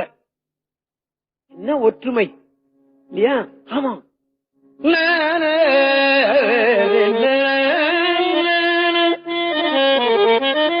நாடும் இன்னிசையால் தமிழ் பரப்பும். என்ன சொல்லிருக்கணும் சுந்தரர்? என்ன சொல்லிருக்கணும்? நாளும் இன்னிசையால் தெய்வ நெறி பரப்பும்னு சொல்லிருக்கணும். ஆமா, என்ன சொன்னார் தெரியுமா? தமிழ் பரப்பும்.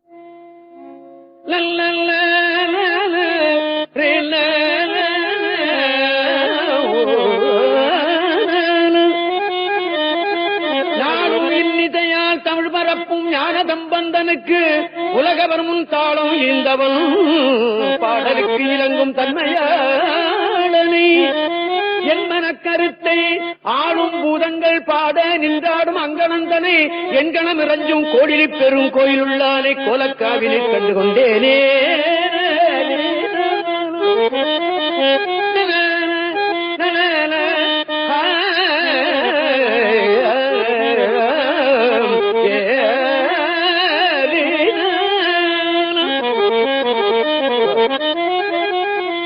தாளம் கொடுத்துட்டார்.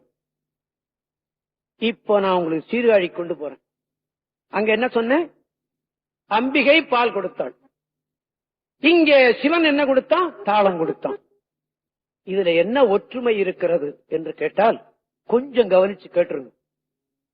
இசை உலகத்திலே ராகமும் தாளமும் தெரியாதவன் மேடையில பாட முடியாது.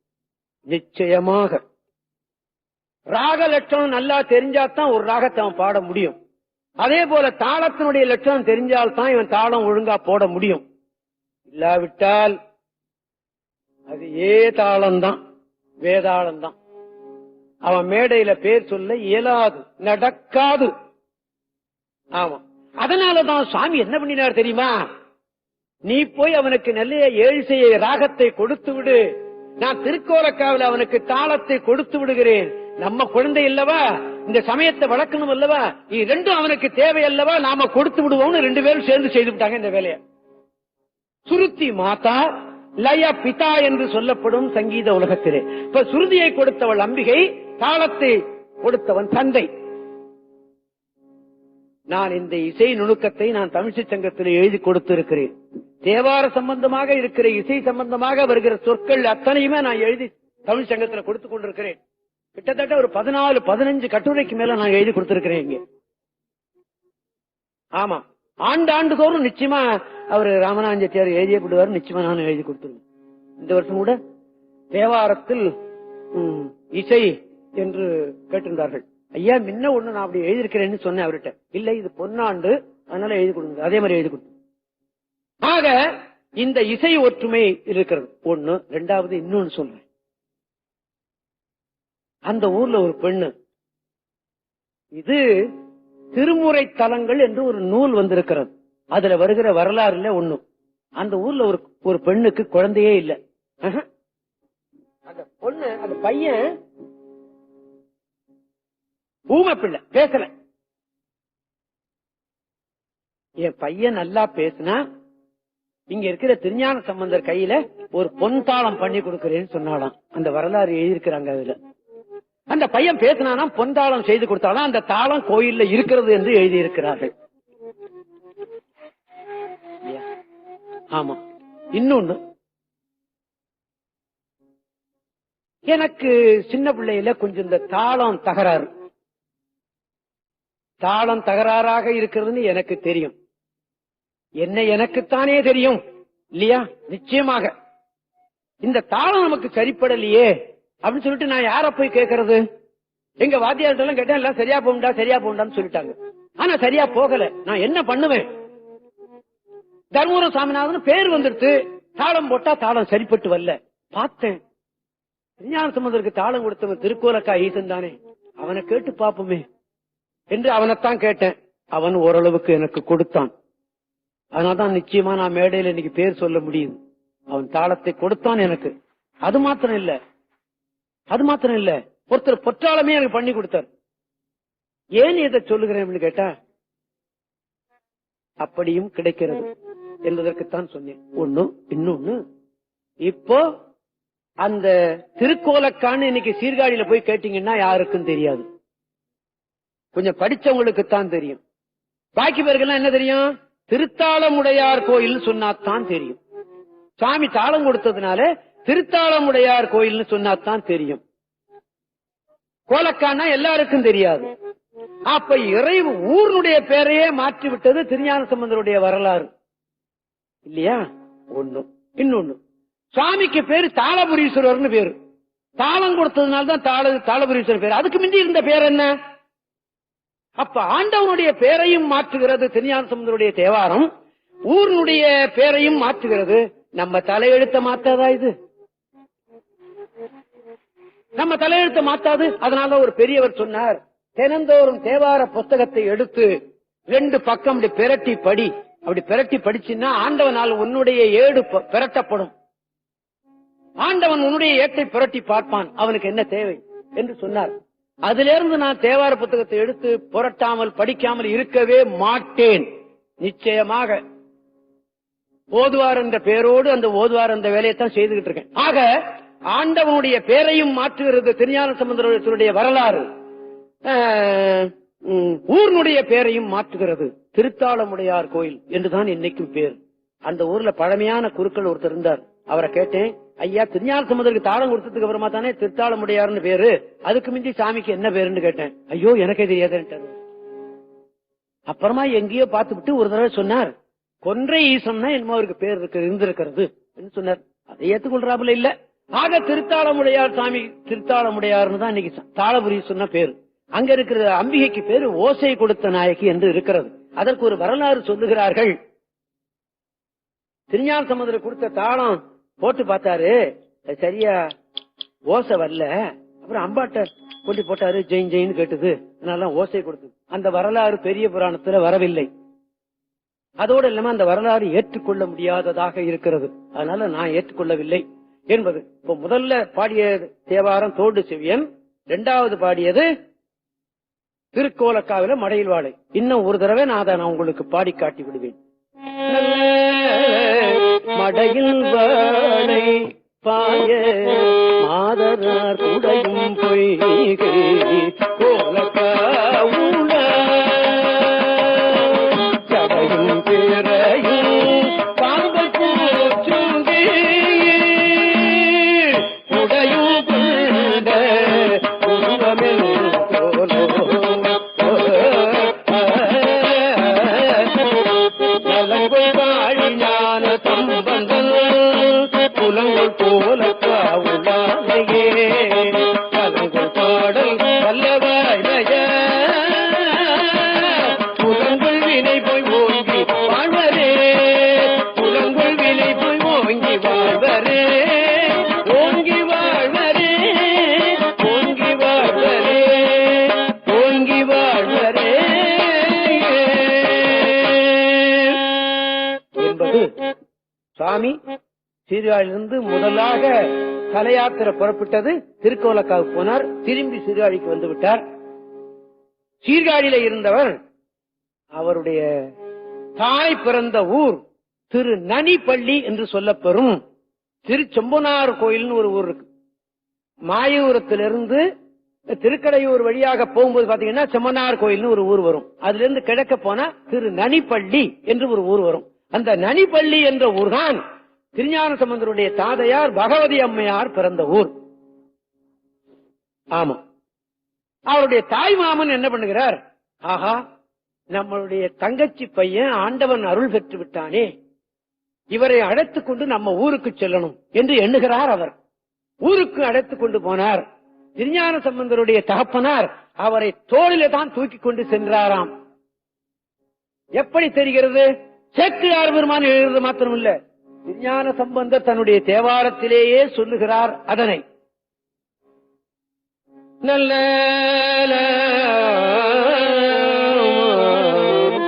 அப்படி போன உடனே அம்மா வீட்டுக்கு போய் நிறைய வடபாயசம் சாப்பிட்டு பாருந்தானே நம்ம நினைப்போம். கிடையாது, கோயிலுக்கு போய் தேவாரம் பாடி இருக்கிறார். அவர் பாடிய தேவாரம் இருக்கிறது. காரைகள் கூகை முல்லை களவாகை படர் தொடரி கள்ளி கவினி சூறைகள் பம்மி விம்மும் சுடுகாடு அமர்ந்த சிவன்மேய சோலை நகர்தான் தேரைகள் ஆரிசாய விதிகொள்ள வாழை துதிகொள்ள வள்ளை துவள நாரைகள் ஆரல் வாரி வயல் வைகும் நனிபள்ளி போலும் நமர்கள் இடுபறை ஒன்ற அத்தர் பியன் மேல் இருந்து இசையால் உரைத்த பனுவல். இதுதான் பியன்னு சொன்னா அந்த தோல்னு அர்த்தம். பியன்னு சொன்னா தோல்னு அர்த்தம். என்னுடைய தகப்பனார் தோல்ல இருந்து நான் பாடுகிறேன் அப்படின்னு எழுதி வச்சார். இத இடுபறை ஒன்ற அத்தர் பியன் மேல் இருந்து இசையால் உரைத்த பனுவல் நடு இருளாடும் எந்தை நனிபள்ளி உள்க வினை கெடுதலானே நமதே.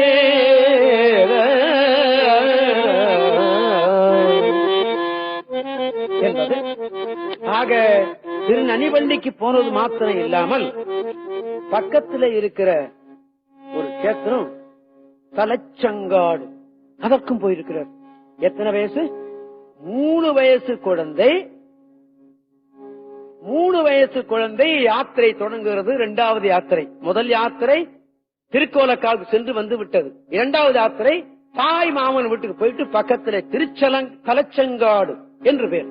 எனக்கு தலைச்சங்கைன்னா என்ன இருக்கிறது அந்த ஊருக்கு பேர். அந்த ஊருக்கு போய் ஒரு அற்புதமான பதியம் பாடுறார். இப்ப திருஞான சம்பந்தர் போன வழியிலே நாம் போயிட்டு இருக்கோம். 4 பேர் போன வழியில போகணும். நம்ம நாட்டுல ஒரு சொல்லு இருந்தது முன்ன. எப்போ? அப்போ, இப்ப கிடையாது. ஆமா, 4 பேர் போன வழி எது? தெருவில் போனவன்ல கிடையாது. திருஞான சம்பந்தர், திருநாவுக்கரசர், சுந்தரர், மாணிக்கவாசகர் 4 பேர் போன வழியில நீ போய் எதேன்னு ஒரு வழியில போய்க்கும்.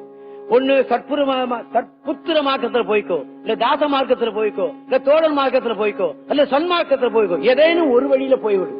நான் ஒரு வழியிலையும் போக மாட்டேன்னு இருக்கான் இன்னைக்கு தமிழ்நாட்டுல இருக்கிறவன் இல்லையா? ஆமா. அதனால திருஞான சம்பந்தர் வாழ்க்கை வரலாறை ஒட்டி நாம போனோமே ஆனால் அந்த வழியில போனால் திருஞான சம்பந்தருக்கு கிடைத்த நல்ல பதவி நமக்கும் கிடைக்கும் என்ற நோக்கத்தோடு தான் நான் இந்த மாதத்திலிருந்து திருஞான சம்பந்தருடைய வாழ்க்கையை ஒட்டி பாடிக்கொண்டு செல்கிறேன். இப்ப மூன்றாவதாக திருத்தலச்சங்காடு என்ற ஊருக்கு போய் ஒரு தேவாரம் பாடுகிறார் சாமி.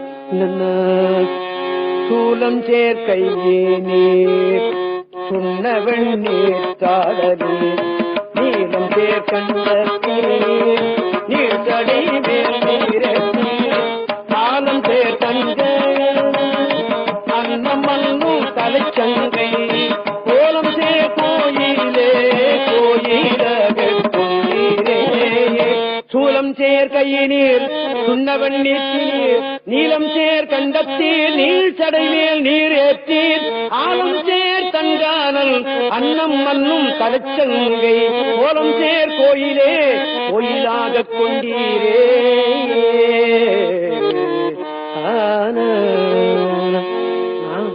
திருஞான சம்பந்தர் தேவாரம் பூரா பாடியிருக்கேன் கேசட்ல. எத்தனை கேசட்? 96 கேசட். கடவுளே, முடியுமா? இந்த வரலாறை வச்சுதான் பாடியிருக்கேன். இந்த வரலாறை ஒட்டி அப்படியே பாடிட்டு போயிருக்கேன். நீங்க கூட அதை போட்டுட்டு அப்படியே புத்தகத்தை உட்காந்து பாத்துக்கிட்டே கேட்டுக்கிட்டே இருக்கலாம். நீங்க இருக்கா மெனக்கட்டு படிக்க வேண்டாம், பாட வேண்டாம். நான் பாடி வச்சிருக்கிறேன். நீ ஈஸி சேர்ல காஞ்சிக்கிட்டு புத்தகத்தை அப்படி கேட்டுக்கிட்டு காதுல இந்த பாட்டை கேட்டுக்கிட்டே படிக்கலாம். நான் பாடியிருக்கேங்கிறதுக்காக வேண்டி இது கேசட் அட்வர்டைஸ்மெண்ட் என்று எண்ணி விடாதீர்கள்.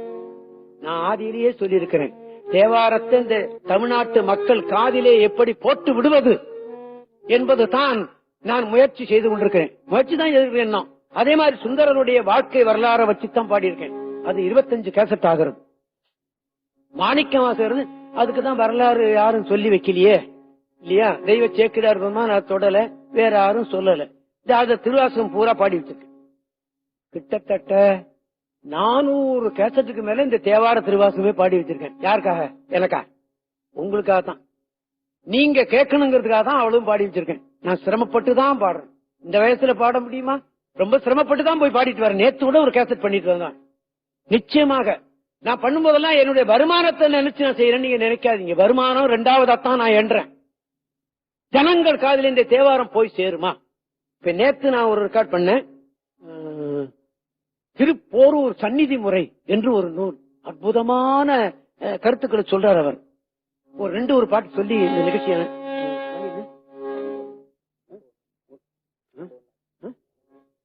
12:01 கொஞ்சம் மன்னிக்கணும். ஒரு 2 பாட்டு திருப்போரூர் சந்நிதி முறையில் சொல்லி இந்த நிகழ்ச்சியை நிறைவேற்றிக் கொள்வேன். நல்ல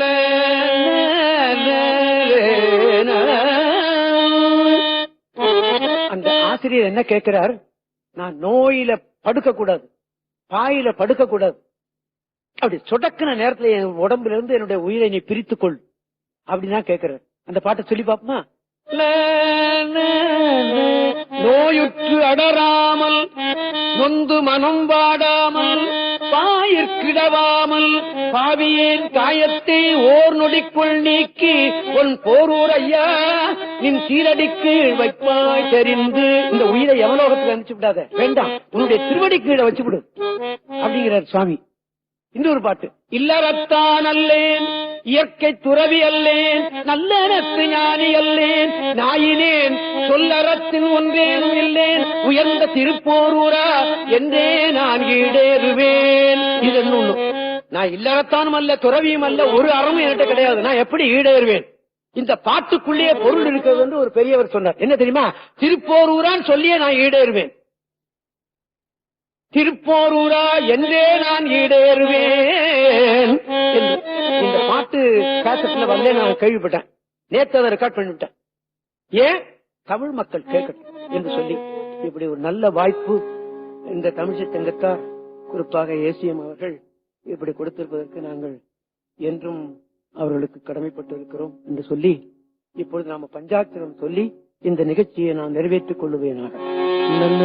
ஓம் நம சிவாய சிவாய நம ஓம். ஓம் நம சிவாய சிவாய நம ஓம் நம சிவாய சிவாய நம ஓம் நம சிவாய சிவாய நம ஓம் நம சிவாய சிவாய நம ஓம் நம சிவாய சிவாய நம ஓம் நம சிவாய சிவாய நம சிவாய நம சிவாய நம சிவாய நம சிவாய நம நம பார்வதி வதையே